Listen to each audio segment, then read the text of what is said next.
This is Pastor James Hodgson of the First Presbyterian Church of Norwalk, Ohio. If you listen regularly to WLKR, perhaps you've heard our weekly radio program called Rooted, Growing, and Loving every Sunday at 10 a.m.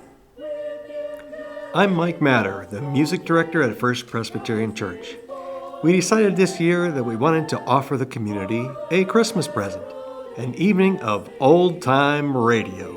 That's right, and we are thrilled to be able to dramatize for the audience tonight one of the world's best-loved Christmas classics, A Christmas Carol by Charles Dickens. Since its publication in 1843, reading A Christmas Carol in print or seeing it on stage or screen is an indispensable tradition of the Christmas season. The First Presbyterian Church of Norwalk, Ohio is a proud sponsor of this classic story of redemption. Whether you've heard the story 100 times or you've never heard it before tonight, we hope that you will enjoy spending time with that old sinner, Ebenezer Scrooge. One Christmas Eve, he learns the answer to the question, for what will it profit a man if he gains the whole world and forfeits his soul? For Charles Dickens, there seemed to be power in the holiday itself, the food, the festivities, the music, and the traditions interrupt our dreary lives. For a moment, we think that love, joy, and peace could be the rule and not the exception. With all due respect to Dickens, we must be careful here. That transforming power really doesn't reside in a holiday. Instead, it belongs to the one whom we celebrate this Christmas, Jesus Christ, born in a manger, died on a cross, and risen from the dead. The First Presbyterian Church would like to remind you this holiday season that redemption is possible, that lives can change for the better, and that Jesus Christ is God's gift to the world. Hark the herald angels sing, glory to the newborn King. We had a lot of fun planning and preparing this Christmas gift, and now it's ready. Off come the wrappings, off come the tags, out comes the card, to you from the First Presbyterian Church of Norwalk, and here is the gift itself. Marley was dead, to begin with. There's no doubt whatever about that. The register of his burial was signed by the clergyman, the clerk, the undertaker, and the chief mourner. Scrooge signed it, and Scrooge's name was good upon change for anything he chose to put his hand to. Old Marley was as dead as a doornail. Scrooge knew he was dead. Of course he did. Scrooge and Marley were partners for I don't know how many years. But he was a tight-fisted hand at the grindstone, and was Scrooge a squeezing, wrenching, grasping, scraping, clutching, covetous old sinner. And once upon a time, of all the good days in the year, on Christmas Eve, old Scrooge sat busy in his counting house, a grim, cheerless place, if ever there was one. The door of Scrooge's counting house was open that he might keep his eye upon his clerk, Bob Cratchit, who in a cold and dismal little cell beyond worked at his ledgers. 19, 20, 21, 22. Merry gentlemen, let nothing you dismay. 23, 26, 29, 9. Christmas Day. 17, 13, 17, 7. Bob Cratchit! Yes, Mr. Scrooge? Stop that infernal caterwauling. Yes, sir. 9, 15, 17. Singing their idiotic Christmas carols at my very door. Go on, get away from my door. Aww. Go somewhere else and bellow your blasted carols, or I'll give you a proper caning. But why, sir? It's an old custom at Christmas time, you know? Yes, and I don't want any of your old customs. Take your fellow fools and go away. Christmas, blah. Right, sir. Merry Christmas anyway, sir.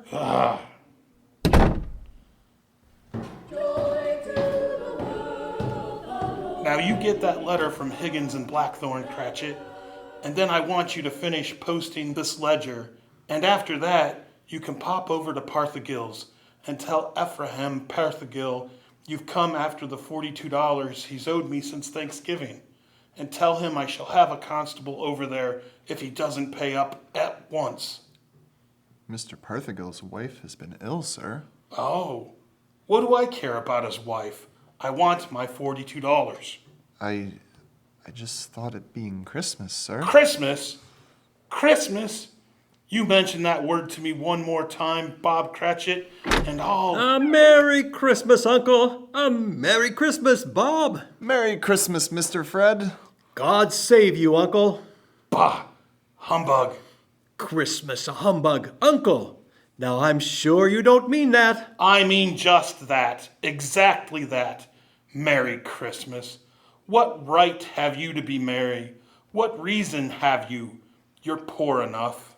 Well, what right have you to be dismal about Christmas, Uncle? You're rich enough. Bah! Now, Uncle, don't be cross. Well, what else can I be when I live in such a world of fools? What's Christmas to you but a time for paying bills without money? Merry Christmas. A time for finding yourself a year older and not an hour richer. If I could work my will, every idiot who goes about with Merry Christmas on his lips would be boiled in his own pudding and buried with a stake of holly through his heart. He should. Uncle! Now, nephew, keep Christmas in your own way and let me keep it in mine. Keep it. But you don't keep it, Uncle. Well, let me leave it alone then. What do you want? A Christmas gift, I've no doubt? I came to wish you a Merry Christmas, Uncle. Merry Christmas. Much good may Christmas do you. Ha ha. Much good it has ever done ye. There are many things from which I derive good, but which I have not profited materially. I dare say, Uncle, Christmas among the rest.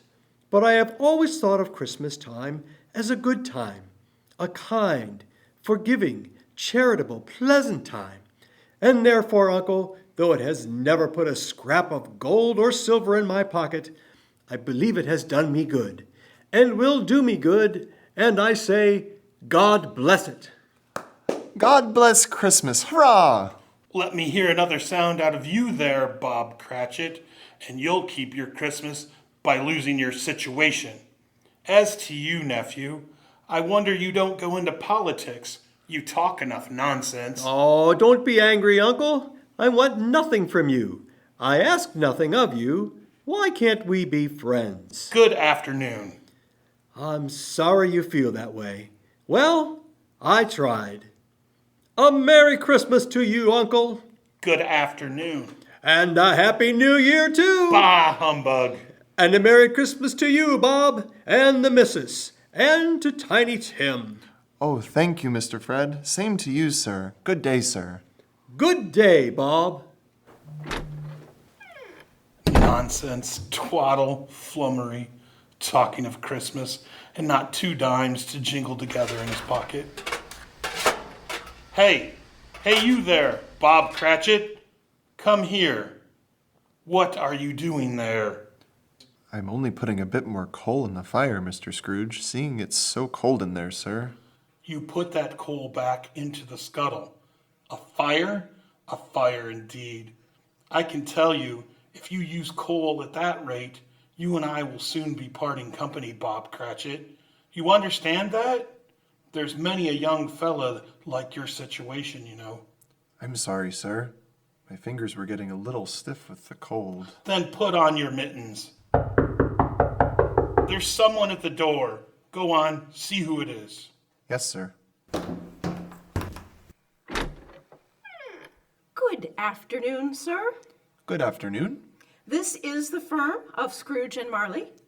Yes, ma'am. I should like to see the head of the firm, if I may. Oh, very good, ma'am. What is it? A lady to see you, Mr. Scrooge. Huh? Have I the pleasure of addressing Mr. Scrooge or Mr. Marley? Marley's been dead these 7 years tonight. I'm Scrooge. Well, now, Mr. Scrooge, at this season of the year, it's only fitting that we who are more fortunate should raise a fund to buy the poor some meat and drink in means of warmth. You may not believe it, sir, but many thousands are now in want of common necessities, and hundreds of thousands are in want of the simplest comforts. Are there no prisons? Well, there are plenty of prisons, sir. And the union workhouses? They're still in operation, I trust. I wish I could say they are not, but they are, sir. The treadmill and the poor law are in full vigor, then? Both very busy, sir. Ah, I'm glad to hear that. I was afraid from what you said at first that something had occurred to stop them in their useful course. No, sir. All these institutions that you mention are flourishing. But it's nevertheless true that some additional provision for the poor and the destitute must be made. A few of us are endeavoring to raise such a fund, you see. And what shall I put you down for? Nothing. Oh, I see. You wish to be anonymous, sir? I wish to be left alone. I don't make merry myself at Christmas time, and I can't afford to help make a lot of idle people merry. I help to support the establishments that take care of the poor. They cost enough. Let those who are badly off go there. Many can't go there, sir, and many would rather die.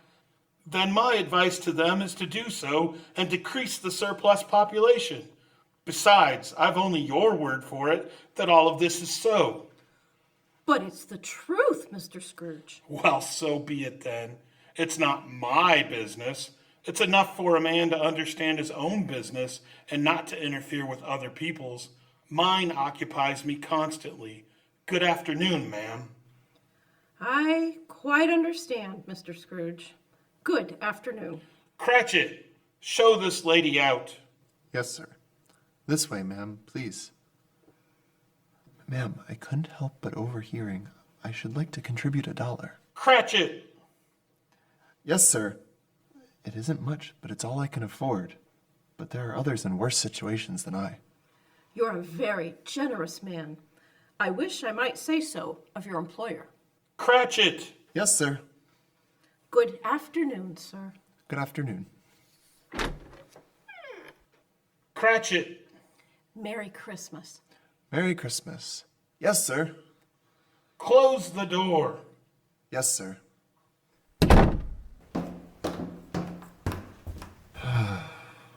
24, 31, 1 carry 3, a new fire truck for Tiny Tim, a set of combs for Martha, 33, 3 and carry 3, a hair ribbon for Belinda, 4, 7, 12, 15. Cratchit! Yes, sir.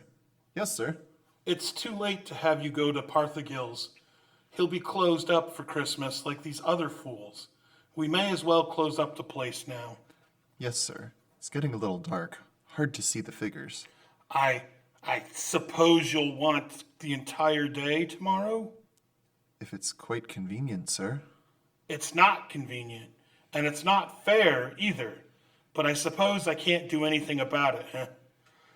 If I was to stop half a crown of your wages, you'd think yourself very ill-used, I'll be bound.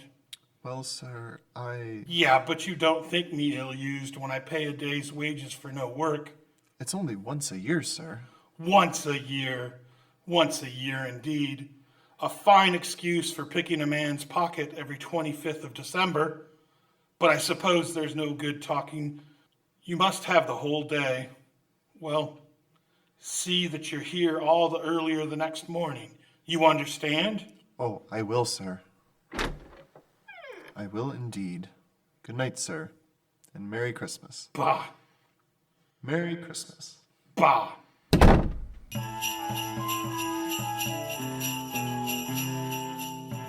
The office was closed in a twinkling, and Bob Cratchit, with the long ends of his white comforter dangling below his waist, for he boasted no greatcoat, went down a slide on Cornhill 20 times in honor of its being Christmas Eve, and then ran home to Camden Town as hard as he could pelt to play with his family at Blind Man's Bluff.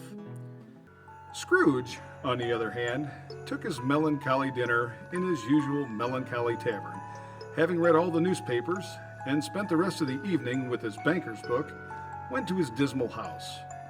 Darkness is cheap, and Scrooge liked it.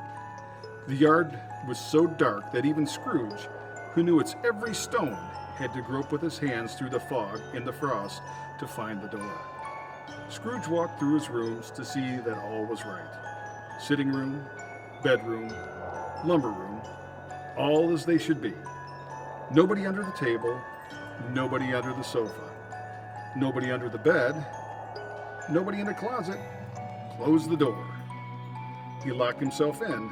He double-locked himself in and took off his cravat, put on his dressing gown and slippers and his nightcap and sat down before the fire to take his gruel.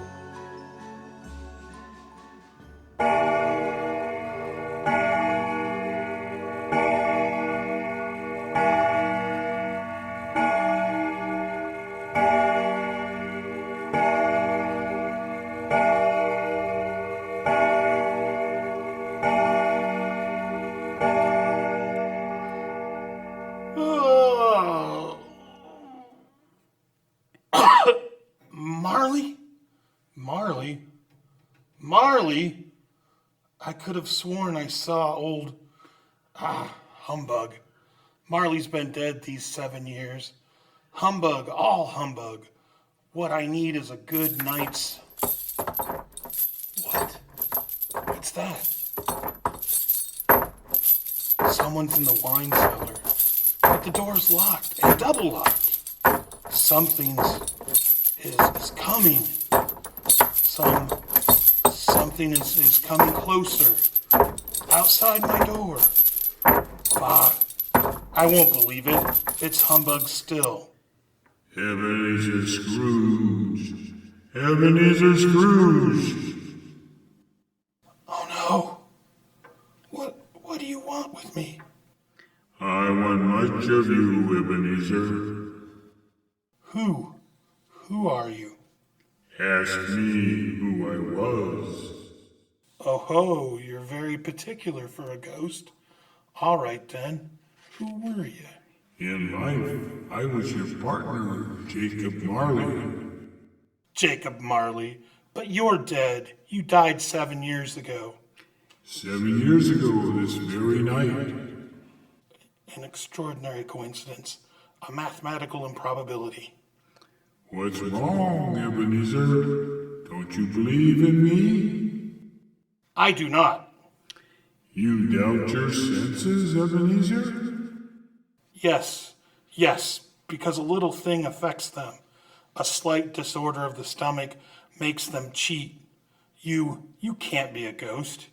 You may be an undigested bit of beef, or a blot of mustard, or a crumb of cheese, a fragment of an underdone potato. There may be more gravy than grave about you, whatever you are. Ah, humbug, I tell ya, humbug.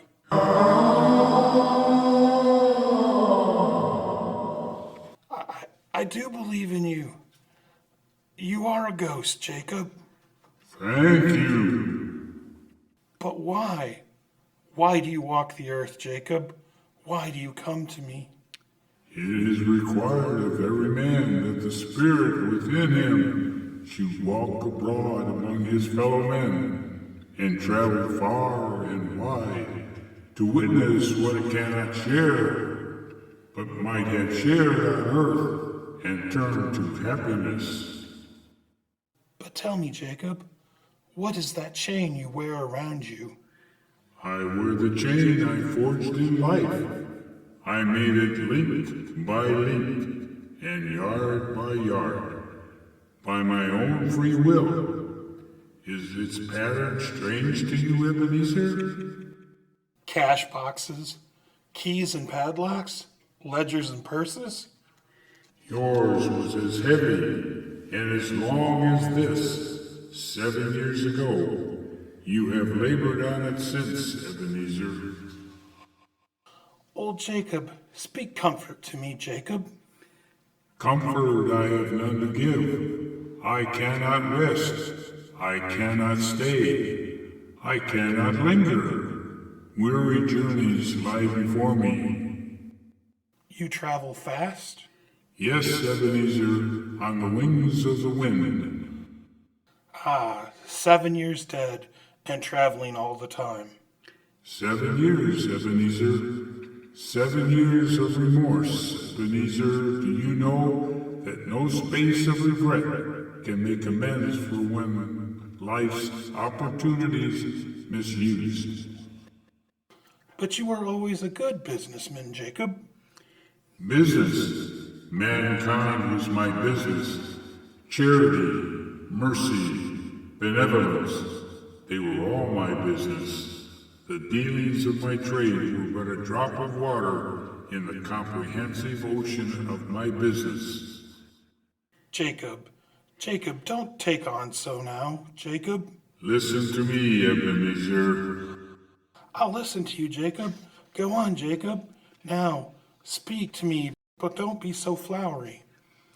Ebenezer, I am here to warn you that you have yet a chance of hope of escaping my fate. Do you hear that, Ebenezer? Yes, Jacob. Yes, you always were a good friend to me. Jacob, thanks. Jacob, but go on. Go on, go on, go on. How shall I escape? Oh, I'm afraid, Jacob. You will be haunted by 3 spirits. Is that the only chance and hope, Jacob?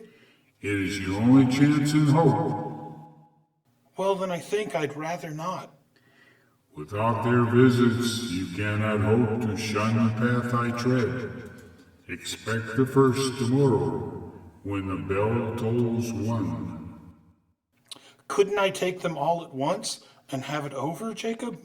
Ebenezer, look that for your own sake, you remember what has passed between us. Remember when the bell tolls 1, look for the first spirit. Marley! Jacob Marley!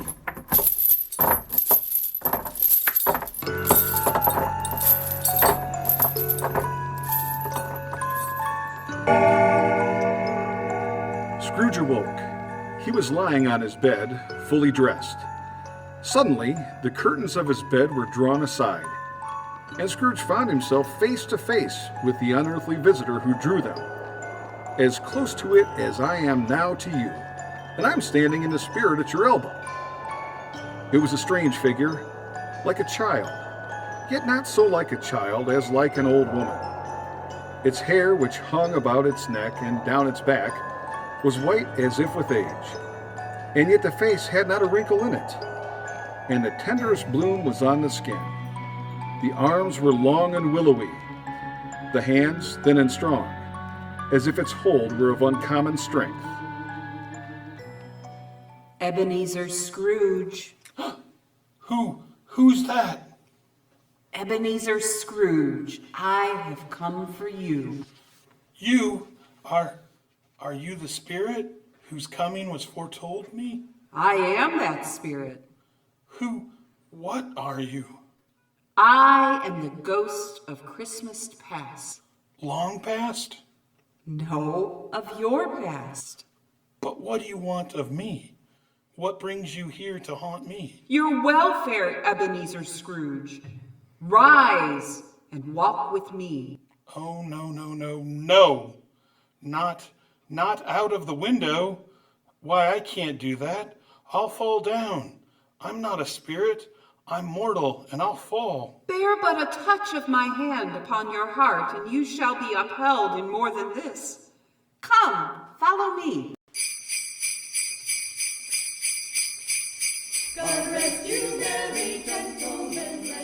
Where are we? What's become of the city? And there's snow upon the ground. Where are we? These are the shadows of the things that have been. You recognize this countryside? Oh, I know every inch of it. Every rock, every tree.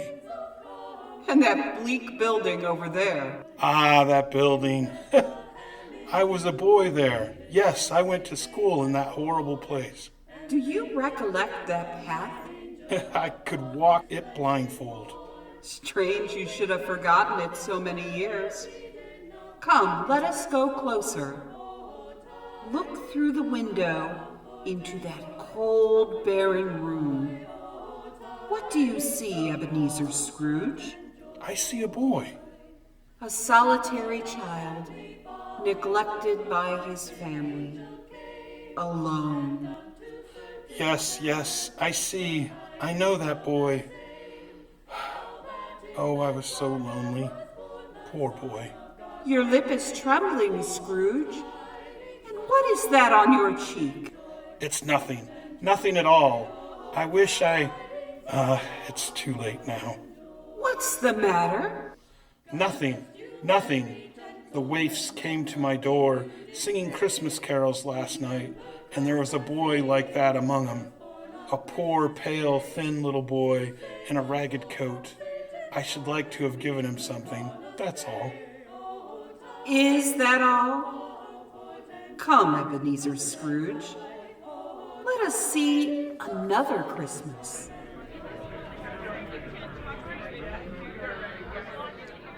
Do you know this place, Ebenezer Scrooge? Know it. This is the counting house where I was apprenticed. It's my old master, bless his heart, old Fezziwig. My master, alive again, and hosting one of his Christmas parties. Pick your partners. Listen to him. Do-si-do and into a corkscrew. Thread the needle and back to your places. And there's Dick Wilkins, poor Dick. Dear. Yes, and look, there's Mrs. Fezziwig herself, looking younger than any of them. And the tables all loaded with roasts and cider, mince pie and beer. Oh, what a jolly time we used to have. That carefree young man with the light heart and the gay smile? Do you recognize him? Yes. Merciful heaven, how happy I was then.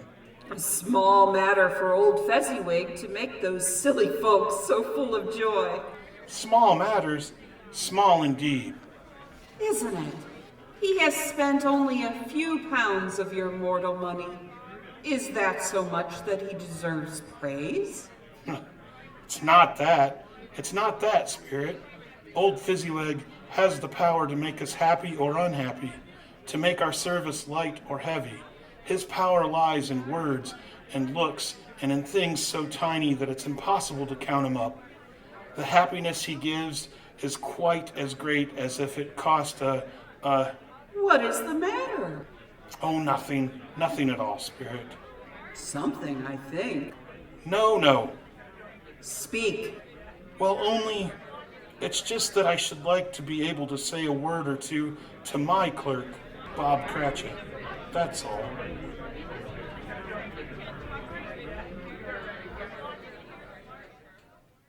My time grows short, and we have yet another journey to make. Where now? Come.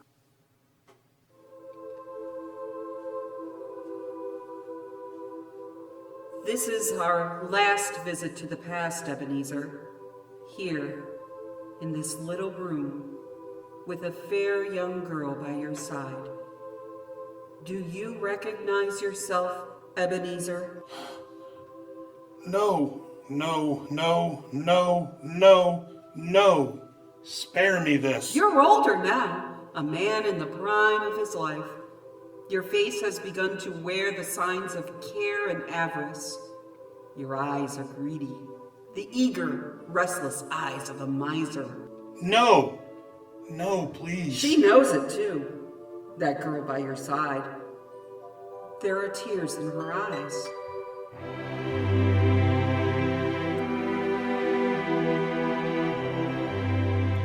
It matters little to you, very little, I know that. Belle, have I changed towards you? When we were engaged, we were both poor. Was it better then? Better to be poor? Better at least to be happy. You're changed. You were another man then. I was a boy. You blame me because I've grown wiser? Have I ever tried to break our engagement? In words, no, never. In what, then? In a changed nature, in an altered spirit, in everything that made my love of any value in your sight. So I release you from your promise. Belle! Oh, at first, it may cause you pain to lose me, a very brief pain. But soon it will be dim, like a half-remembered dream, like an unprofitable dream. and you will be glad to be awake from such a dream. May you be happy in the life you have chosen, Ebenezer, for the love of whom you once loved. That's enough. Show me no more. Take me home. These were the shadows of the things that have been. That they are what they are, do not blame me. No, no more. One shadow more. Come.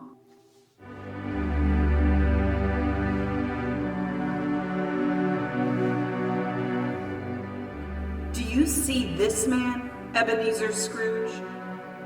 This man might have been you, and the woman beside him, your wife. And that girl might have been your daughter, Ebenezer Scrooge.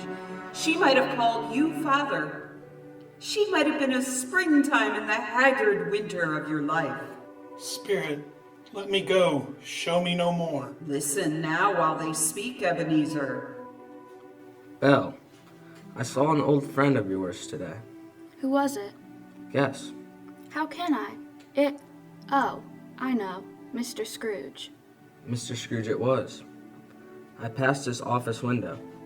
It wasn't shuttered, and there was a candle inside, so I couldn't help but seeing him. His partner Marley lies at the point of death, I hear, and there Scrooge sat, all alone, quite alone in the world, I do believe. Spirit, I can't bear any more. Leave me, haunt me no more. Take me back, take me back.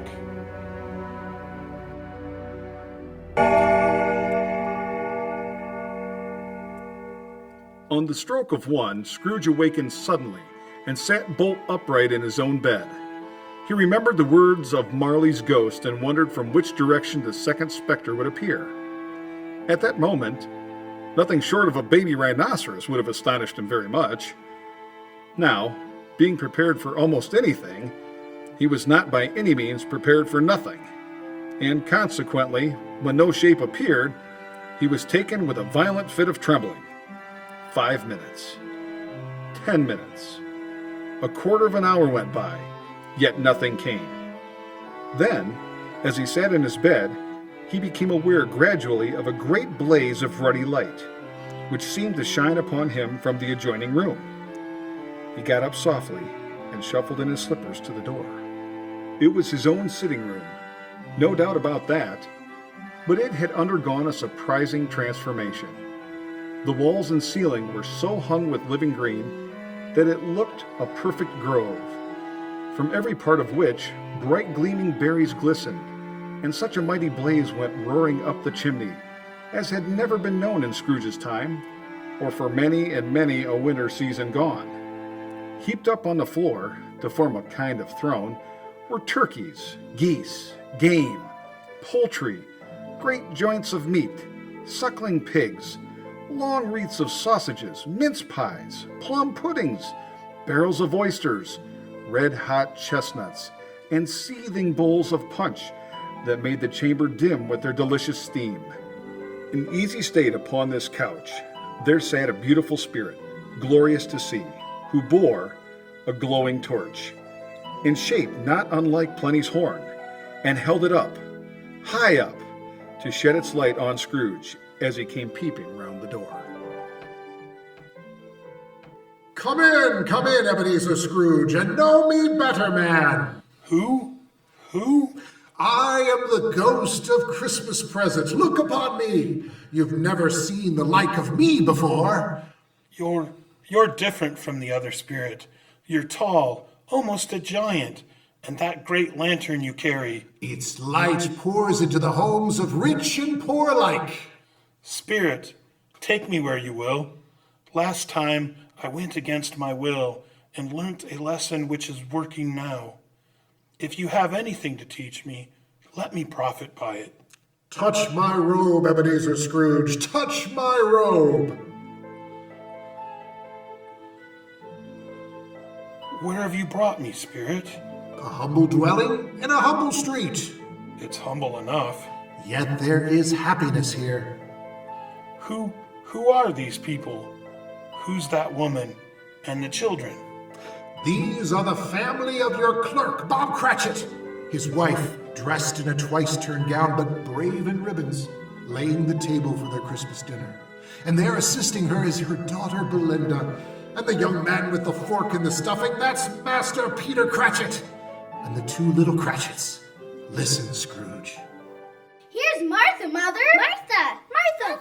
Why, bless your heart alive, Martha, my dear. Merry Christmas to you. Merry Christmas, Mother. Merry Christmas! Merry Christmas! Merry Christmas! How Merry late Christmas. you are, my dear. Oh, we'd a deal of work to finish up last night, and we had to clear away this morning. Well, never mind. So long as you're here now, sit ye down before the fire and have a warm, Lord bless ye. Well, where's Father? He's been to church with Tiny Tim. They'll be along directly. How is Tiny Tim, Mother? Any better at all? Sometimes I think he is. And sometimes I think, oh, dear God, if anything should happen to Tiny Tim. Mother, you mustn't even think of such a thing. I see them! Here they are! Tiny Tim! I see them! There's Tiny Tim. Merry Christmas, everybody. Martha, welcome, my dear. Merry Christmas, Father, and Tim. Merry Christmas, Martha. Oh, Tim, you darling. Oh, Father, I'm so glad to be home. And we're so glad to have you, Martha. And how did little Tim behave in church, Bob? Oh, as good as gold, and better. I like church, Mother. Oh, they sing the nicest songs. I hope people saw me there. Saw you there? And why, Tim? Well, don't you see? Because I'm lame. And if they saw my crutch, it might be pleasant for them to remember on Christmas who it was that made lame beggars walk and blind men see. Oh, bless you, my son. Are we ready to eat, Mother? Come on, let's eat! Yes, children. We're all ready. Come, take your places now. And Bob, wait your turn. There's plenty. Stuffing and dressing and plum pudding for all of you. Martha, you take care of Tiny Tim. Oh, yes, sweetie. You see that he eats plenty. He must get tall and well. Now sit down, everyone. Ah, now, my dears. Shall we say grace?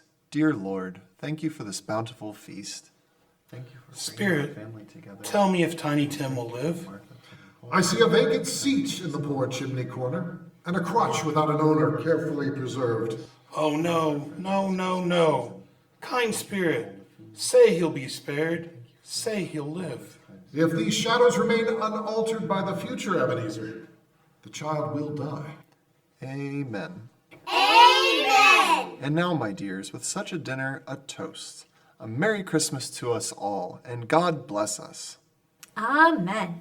God bless us, everyone. And now to Mr. Scrooge. I give you a toast to Mr. Scrooge, the founder of the feast. The founder of the feast, indeed. Who pays you all of $10 a week? I wish I had him here. I'd give him a piece of my mind to feast on, and I hope he'd have a good appetite for it. Oh, my dear, the children. Christmas Day. Well, it should be Christmas Day, I'm sure, on which one drinks the health of such an odious, stingy, unfeeling man as Mr. Scrooge. You know he is, Bob. Nobody knows it better than you, poor fellow. My dear, Christmas Day. I'll drink his health for your sake, and the day's, but not for his. Long life to him, a Merry Christmas, and a Happy New Year. He'll be very merry and very happy, I have no doubt. And I say God bless him too, Mother, and everyone. Okay.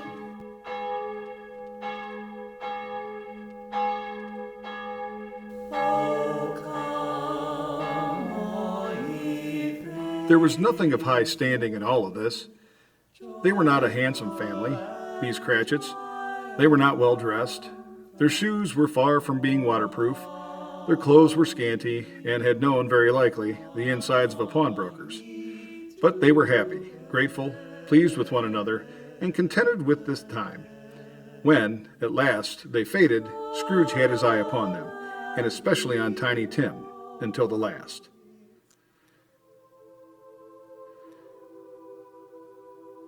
Many calls Scrooge made that night with the ghost of Christmas present. Down among the miners they went, who labor in the bowels of the earth, and out to sea among the sailors at their watch, dark, ghostly figures in their several stations. Much they saw, and far they went, and many places they visited, but always with a happy end. The spirits stood beside sick beds, and they were cheerful. On foreign lands, and they were close at home. By poverty, and it was rich. In poorhouse, hospital, and jail, where vain man in his little brief authority had not made fast the door and barred the spirit out, the spirit left his blessing. It was a long night, if it was only a night, and it was strange, too, that while Scrooge remained unaltered in his outward form, the ghost grew older, clearly older. My life upon this globe is very brief, Ebenezer. It ends tonight. Tonight? Tonight at midnight. Hark, the hour has come. Oh, no, not yet. Not yet. There are still more things I wish to learn. These you will learn from still another spirit. Still another spirit, Ebenezer. Scrooge looked about him for the ghost. It had vanished, and he found himself once more in his bed, in his dressing gown and his nightcap on his head. He heard the clock strike, and then he remembered the prediction of old Jacob Marley, and lifting up his eyes, beheld the third spirit, a solemn phantom, shrouded in black, draped and hooded, coming towards him, slowly and silently, like a mist along the ground. I know you. You are the ghost of Christmas yet to come. You'll show me the shadows of things that have not happened, but will happen in the time before us. Answer me, spirit, ghost of the future.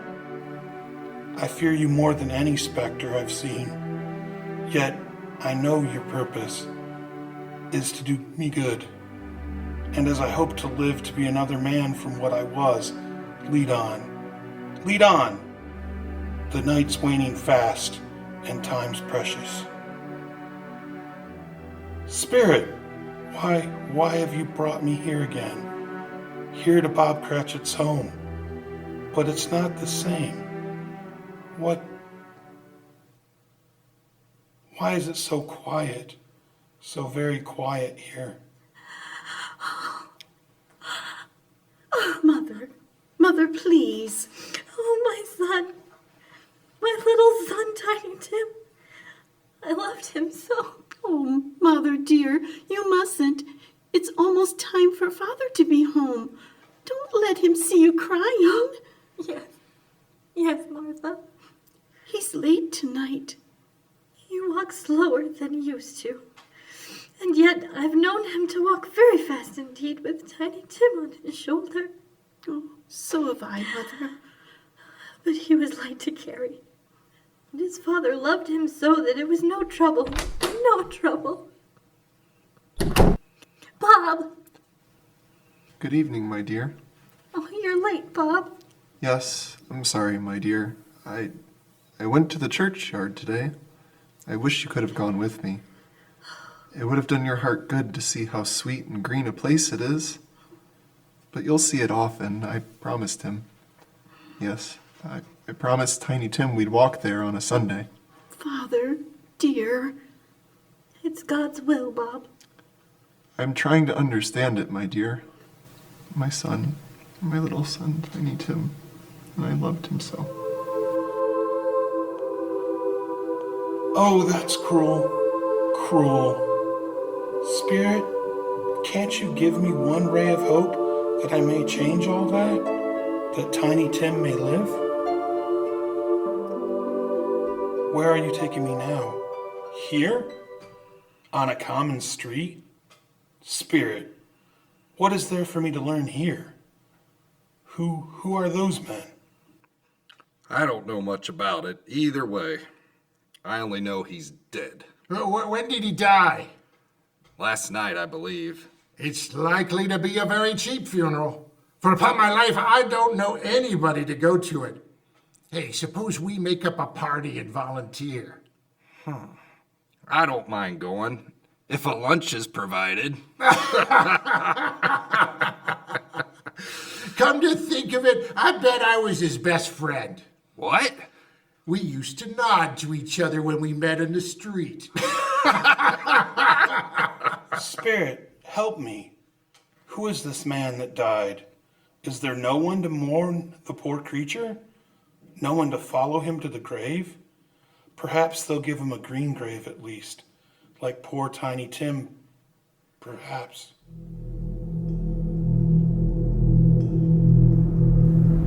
Spirit, where are we now? Merciful heaven, a churchyard, overrun by grass and weeds, choked with too much burying?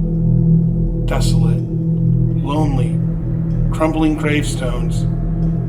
Spirit, before I draw near to that gravestone, answer me one question. Are these the shadows of things that will be, or are they shadows of things that may be only? Huh? Will you not speak to me, Spirit? What is the grave to which you point? Ah, now I see it. Uh-huh. There's writing on that stone. The name on the gravestone is Ebenezer Scrooge. Ebenezer Scrooge? Oh, no, no. Spirit, no, no, no. Hear me. I'm not the man I was. Why show me this? If I am past all hope, tell me that I can change these dreadful shadows you've shown me by an altered life. I'll honor Christmas in my heart. I'll try to keep it all the year. I'll live in the past, the present, and the future, and I'll not shut out the lessons that they teach. Tell me, Spirit. Oh, go on, tell me. Tell me that I can sponge away the writing on that stone. Spirit, I beg you. Spirit, I beg you.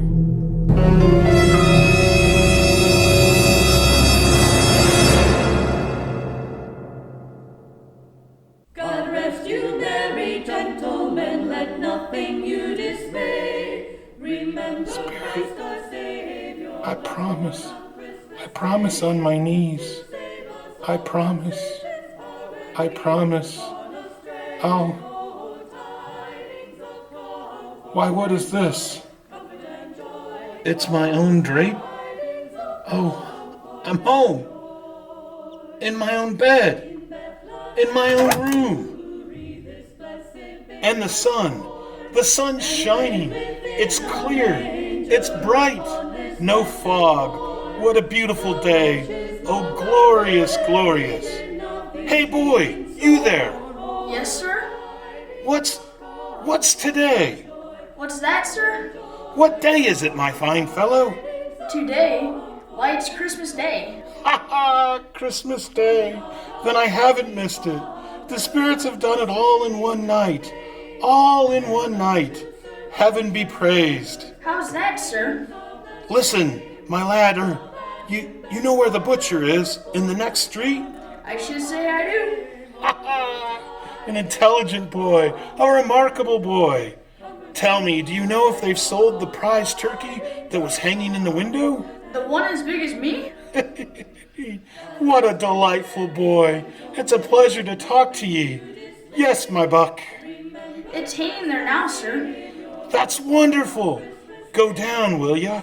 And tell him to send it to Bob Cratchit and his family on Broad Street. And mind you, they're not to know who paid for it. Go along. Hurry, my lad. Here, wait a minute. Here's half a crown for your trouble. Yes, sir. And a Merry Christmas, sir. Ha ha! And a Merry Christmas to you, my boy. Oh, I don't know what to do. I'm as light as a feather, as happy as an angel. I'm as merry as a schoolboy. Merry Christmas! A Merry Christmas to everyone. A Happy New Year to all the world. Woohoo! My dear lady, how do you do? I beg your pardon? Well, you, ma'am. Aren't you the woman who came to my office in regard to that charity? Why, yes, sir. A Merry Christmas to you. Yes, sir. Allow me to ask your pardon, ma'am. And will you have the goodness to accept? I prefer to whisper this. What? Lord bless me. My dear Mr. Scrooge, are you serious? If you please, now, not a farthing less.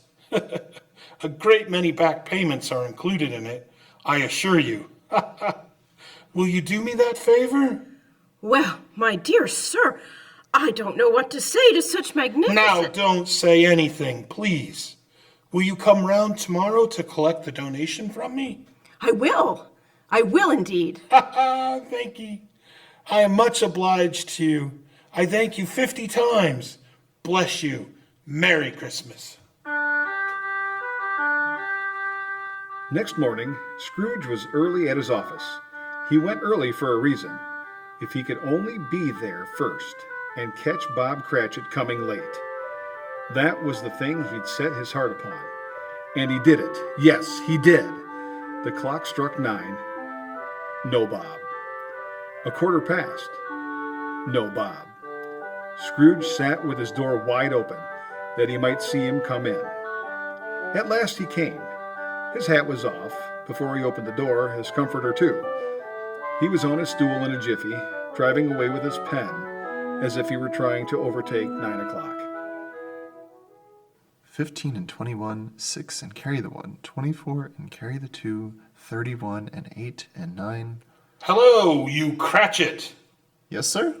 Step this way, Cratchit, if you please.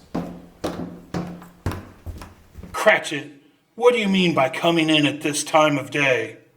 Why, I am very sorry, sir. I am behind my time. Yes, you are. I think you are. Oh, it's only once a year, Mr. Scrooge. It shall not be repeated. I was making rather merry yesterday, sir. I'll tell you what, my friend. I'll not stand this sort of thing any longer, and therefore, Bob Cratchit, I'm about to raise your salary. Mr. Scrooge? Are you quite yourself, sir? No, thank heaven. I'm not quite myself. Merry Christmas, Bob. Merry Christmas, my good fellow. A merrier Christmas than I've given you in many a year. I shall raise your salary, and we'll see what we can do for Tiny Tim and the rest of your family, huh? We'll discuss it this very afternoon. Whew. It's so drafty in here. Make up the fire. Make it up and buy another coal scuttle before you dot another I, Bob Cratchit. Scrooge was better than his word. He did it all, and infinitely more. To Tiny Tim, who did not die, he was a second father. He became as good a friend, as good a master, and as good a man as the good old city knew, or any other good old city, town, or borough in the good old world. Some people laughed to see the alteration in him, but he let them laugh, and little heeded them. His own heart laughed. That was quite enough for him. He had no further discourse with spirits, but lived upon the total abstinence principle ever afterwards. And it was always said of him that he knew how to keep Christmas well, if any man alive possessed the knowledge. May that be truly said of us, of all of us.